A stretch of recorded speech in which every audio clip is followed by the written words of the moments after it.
सम्पूर्णमा नमस्कार। म सागर सरकार। मलाई लाग्छ हजुरहरूले माइन्ड गर्नुहुन्न यदि हजुरहरूसँग माइन्ड छ भने।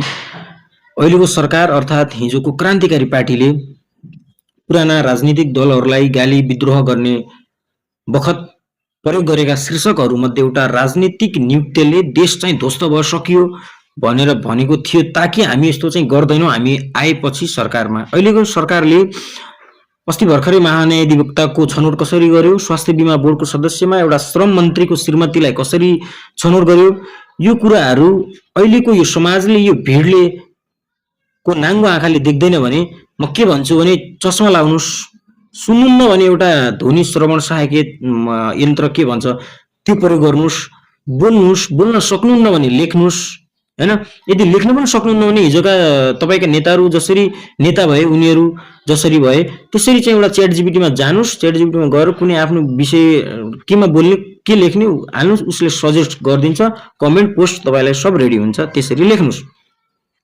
यति कुरा हो। र म यति कुरासँगै आफ्नो थोरै स्पष्टीकरण दिइदिन्छु। अस्ति गृहमन्त्रीले भने जस्तो यो कुनै प्रतिशोध होइन। त्यसैगरी म कुनै पनि संस्था अथवा कुनै पार्टी कुनै पनि व्यक्तिको म विरोधी होइन, जसरी तपाईँ बुझ्नुहुन्छ।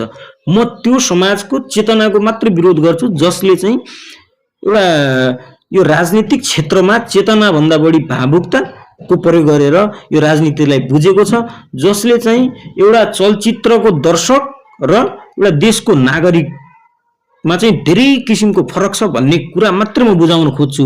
र यो हाम्रो समाज चाहिँ चेतनशील बनियोस्, हाम्रो समाज चाहिँ एउटा तथ्यतिर लागोस्, हाम्रो समाजले आफ्नो मगज प्रयोग गरोस्, कसैले हामीलाई बेवकुफ, उल्लु र फक्कु नबनाओस् भन्नको लागि मात्र म बोल्छु। तर तपाईहरुले मलाई एउटा कुनै राजनीतिक दलको समर्थनका हिसाबले तपाईहरु लग्नुहुन्छ, त्यो चाहिँ सरासर गलत हो। हस् त, धन्यवाद। यति कुरा माइन्ड नगर्नु, अघि नै भनिसके माइन्ड छ भने।